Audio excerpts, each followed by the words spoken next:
student to have the opportunity to study 3 months in France.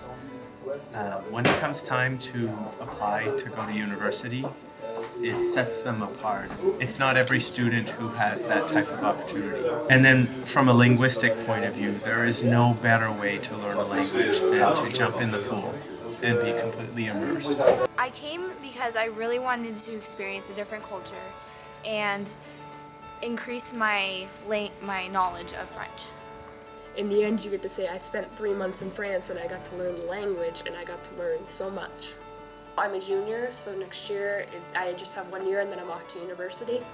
And it's definitely 3 months away from home. It's difficult, but it helps me because I understand that in a year this is going to be the reality. I'm going to be away from home, I'm going to be away from things that, even if I'm still in the United States, things are still going to be different between states or between towns. And so on top of being exposed to more culture, I think this is helping me expose myself to the fact that I'm growing up and I'm not always going to be at home and where things are the same all the time. I think I'm definitely going to get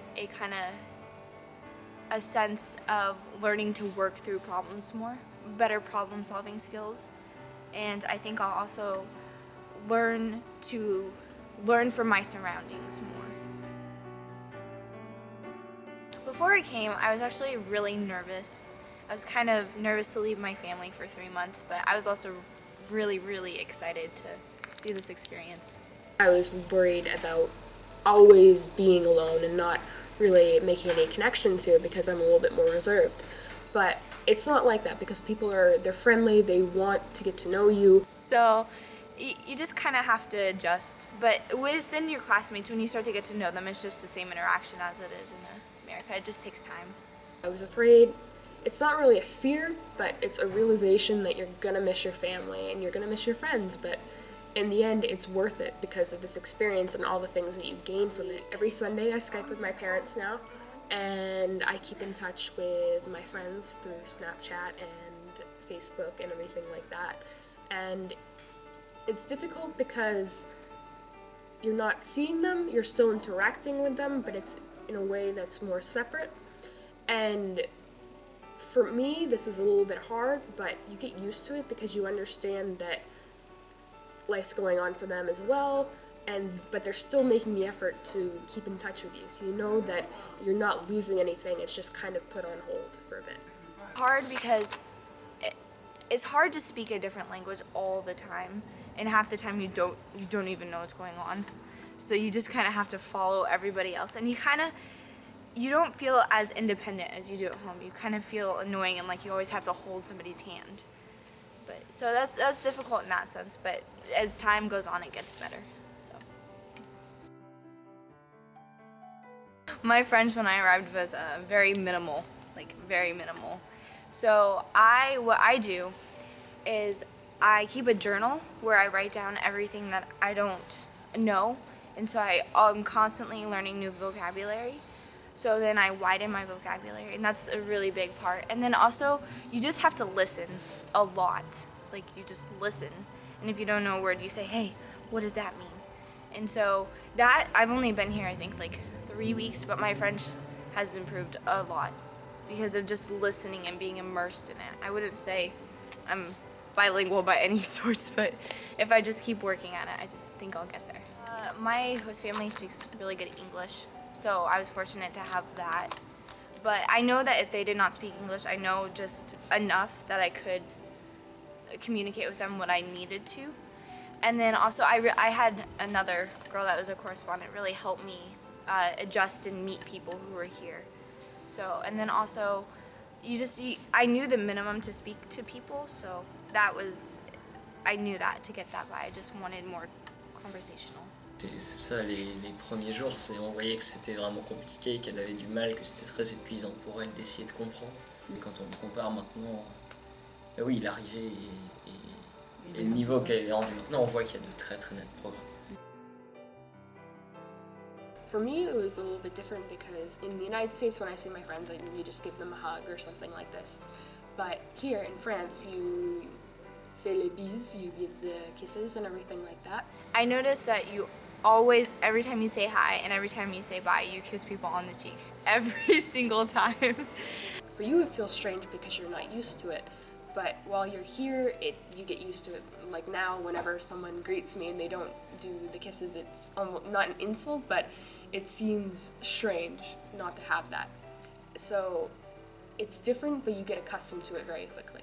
And just the way you interact with people. As in America, you're more outgoing, and here you're kind of more reserved and to yourself. So I guess here you don't speak as personally with people as you do in the United States. Il y a les différences, mais c'est normal parce que c'est une autre culture. My family was so welcoming and warm and kind, so it wasn't that hard to adjust to a new life. But there's always like different things that you do at home that you don't do here, or that you do here but you don't do at home. So those are kind of hard to adjust to, but I feel like it's a really good preparation for when you go to college and you experience a new life and you're dealing with new people. So I feel like it's almost a pre-run for college, and if you live in a dorm. So I feel like it's important. For the program to be successful, I think the selection was very important. The selection of the families, not only the students. So we invited the families to the lycée, to the high school, and the headmaster and a couple of teachers were present, and we did ask a lot of questions, and to make sure that the students were able to spend 3 months in a foreign country. But we also asked some questions to the families, whether they would be able to host another member in the family, and we also tried to understand their motivations, why they wanted to have to be part of this exchange, for 3 months exchange in France or in America.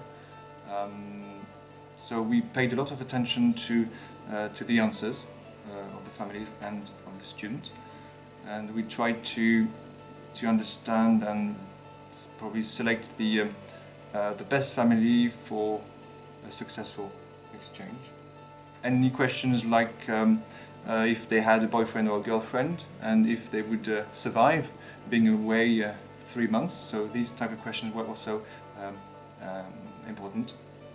And you can take care of a lot of problems by being very proactive in your approach to selecting both the student candidate and the hosting family. It is very much a two-way exchange. Anybody wanting to do this program needs to understand that it's not just about having a person from another country come and stay in the US. It's also about a student from the US going and repeating that same hosting and living experience in another country, in this case France. So from our end in the US, we just eliminated problems by being wise in our selection process, interviewing the family, making sure that we were well acquainted with the student who was interested in going. And once we selected the family, we made sure that they keep in touch, they exchanged via Skype and also via emails, so they can discover each other. Personally, I look for that student in my class who tries to enter through the door and have a willingness to speak nothing but the target language. Once the student enters in the class. That's a sign of a student who's ready for what it takes to be immersed for 3 months. And on our side, the language level was not an important criteria. Motivation was the most important criteria.